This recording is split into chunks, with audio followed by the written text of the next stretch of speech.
कमलनाथ का दावा, कांग्रेस को हराने की ताकत बीजेपी में नहीं। कांग्रेस नेताओं का सामना नहीं कर सकते बीजेपी के नेता।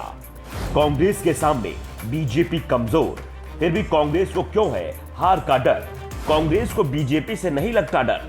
बीजेपी किसी भी चुनाव में कांग्रेस को नहीं दे पाती मात, लेकिन फिर भी चुनाव हार जाती है कांग्रेस और बीजेपी को मिल जाती है जीत। आखिर ये माजरा क्या है? दरअसल इस तरह की बातें मध्य प्रदेश के पूर्व सीएम कमलनाथ ने पार्टी कार्यकर्ताओं के साथ की। मध्य प्रदेश में कांग्रेस और बीजेपी दोनों ही इस समय नगरीय निकाय और पंचायत चुनाव की तैयारियां कर रही हैं। इन दोनों पार्टियों के बीच ही मुकाबला होना है। ऐसे में कार्यकर्ताओं के बीच जोश भरने के लिए दोनों ही पार्टियां लगातार बैठकें कर रही हैं। भोपाल में प्रदेश कांग्रेस कार्यालय पर भी ऐसी बैठक का आयोजन किया गया। बैठक में पार्टी कार्यकर्ताओं से बोलते हुए कमलनाथ ने कहा कि बीजेपी इस समय सत्ता में है, उसे सत्ता का लाभ है। मैं कहता हूं हमारा मुकाबला सिर्फ बीजेपी से नहीं, बीजेपी का नेता कांग्रेस के नेताओं के सामने टिक नहीं सकता। एक बार हमने ठान लिया तो कांग्रेस को कोई रोक नहीं सकता। बीजेपी तो किसी भी कीमत पर नहीं। खतरा बीजेपी से है भी नहीं। कांग्रेस को कोई हराएगा तो बीजेपी का संगठन हराएगा। बस यही कांग्रेस कमजोर दिखाई दे रही है। कांग्रेस और बीजेपी के संगठन में यही अंतर चुनाव में अंतर कर देता है। हमारी हार होती है तो बीजेपी के संगठन के चलते होती है।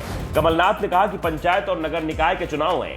ये चुनाव पूरे प्रदेश में बड़ा संदेश देंगे, क्योंकि 1.5 साल बाद विधानसभा चुनाव होने हैं। इन चुनावों से विधानसभा चुनाव की काफी हद तक झलक मिल जाएगी। इसलिए ये मत भूलिए कि आपको कोई बताने नहीं आएगा कि ये करिए और ये मत करिए।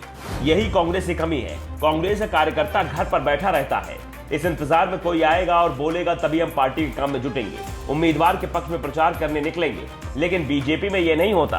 बीजेपी का जो जमीन से जुड़ा व्यक्ति है उसे कोई बोलने नहीं जाता कि तुम जाओ यहाँ घूमो, फला काम करो। वो बिना किसी निर्देश के पार्टी के काम में जुट जाएगा। इसलिए कांग्रेस नेताओं को भी बीजेपी से सीखना पड़ेगा। कमलनाथ ने पार्टी कार्यकर्ताओं से कहा कि आप किसी पर डिपेंड मत रहिएगा। ये मत कहिए कि विधायक या नेता आकर करेगा। बहुत सारे नेता हैं, मैं उनसे पूछता हूँ कि आपके वार्ड गाँव का रिजल्ट क्या था पिछली बार, तो वो दूध का दूध और पानी का पानी हो जाता है। यहाँ सबसे बड़ी माला लेकर आएंगे, दिखाएंगे कि बहुत बड़ा जलाधार है, पर अपना गांव और वार्ड हारेंगे। वहां पार्टी को वोट नहीं दिला पाएंगे, लेकिन इसके बाद भी बड़ी माला, बड़ा जिंदाबाद हर हवाई पट्टी पर मिलेंगे।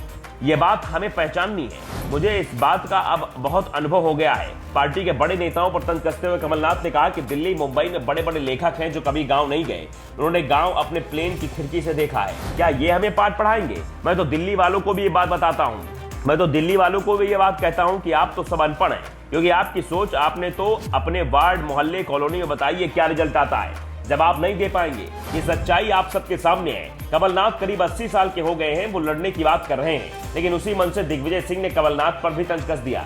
दिग्विजय सिंह ने कहा कि अब कांग्रेस में नए लोगों को मौका मिलना चाहिए। हम पार्टी के युवा नेताओं के साथ हैं, पहले भी थे। पहले दंगल में पहलवानी करते थे, दांव पेच उड़ाते थे, अब उस्ताद के रूप में है। कोई दांव पेच सीखना हो तो हम सिखा देंगे। दरअसल कमलनाथ 2023 के विधानसभा चुनाव में खुद को सीएम के रूप में अभी से प्रोजेक्ट करने में लगे हुए हैं, और दिग्विजय सिंह का तंज इसे लेकर ही था कि कमलनाथ को अब युवाओं के लिए मैदान छोड़ देना चाहिए। Bureau report, the Dhakad news.